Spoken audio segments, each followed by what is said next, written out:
Unfortunately, every day we find out more about Tony Blair and what he planned for this country. This one is about controlling the news and journalism.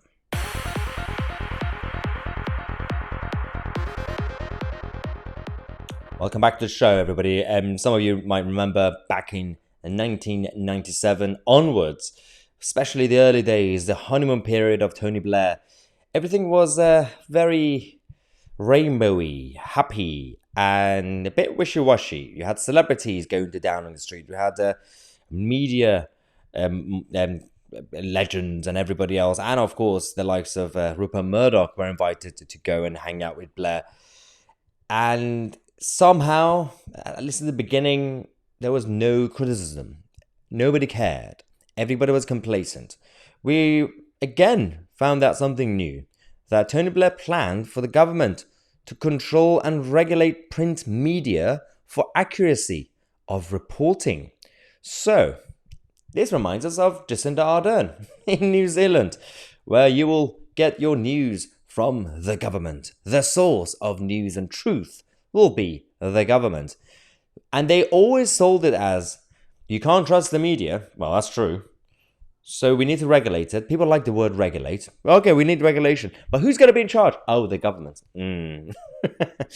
It's a bit of a lose-lose situation because you can't really have just the media themselves self-regulating, obviously, because you know what's going to happen. But then you can't really rely on the state to regulate it. We have a basic consensus, at least in this country, that overall works. If you have a strong justice system, then reporting the news and have an opinion, they should be separate. Opinion, it should be free. Free speech. I don't care if the Daily Mirror wants to have an opinion piece against the right-wingers, or if the Telegraph or the Sun wants to have something against the left-wingers. That's just opinion. Free speech is free speech. Reporting should be accurate. We know that. All you need is people to counter it. If for example, again, The Guardian it sells the story as facts, then it's easy.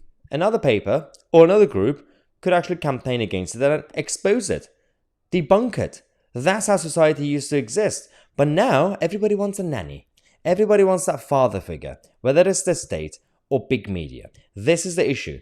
Now, Jeremy Haywood, who was a top civil servant at the time, had this chat with Tony Blair saying, Blair, I assume it is unthinkable to impose accuracy regulation on newspapers?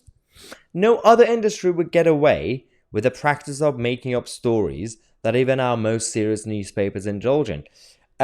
You do know that when people like Haywood or Blair would say things like that, or the rest of the liberal establishment, they don't actually care about accuracy. That's not their concern. They're not doing it because they care about you, that you should get proper reporting. It's because they don't want to be criticized. It's just exactly like Jacinda Ardern or Justin Trudeau. They don't want to have any scrutiny over them. They just want happy journalists, friendly journalists, write nice things about them, like it's Kim Jong-un's North Korea. That didn't work. Do you know what they did? The alternative was the new approach. The new approach was invite and bring in Rupert Murdoch and people like Rupert Murdoch and the others as well. Become friendly, shake hands, give them drinks and dinner, and that way they will keep them friendly. That way they will have them supporting them instead of criticizing them. And unfortunately, that worked until Iraq and until things changed afterwards. But even, if you remember, even during the Iraq days, despite that massive march in central London against the whole Iraq operation, he still managed to win the next two elections. And Gordon Brown in 2010, despite the financial crash, didn't fully lose the election to David Cameron. And you could say that was because David Cameron and his party were not ready enough to get a majority in 2010. But this is the problem with when you don't really have proper scrutiny over the establishment. But with the new world, the new age, and the rise of the new media, and the set is completely collapsing now, ironically, the new media is here to tell the truth and to be objective and be open about our biases and leanings. Subscribe to the channel. I'm Tousi, and we are the media.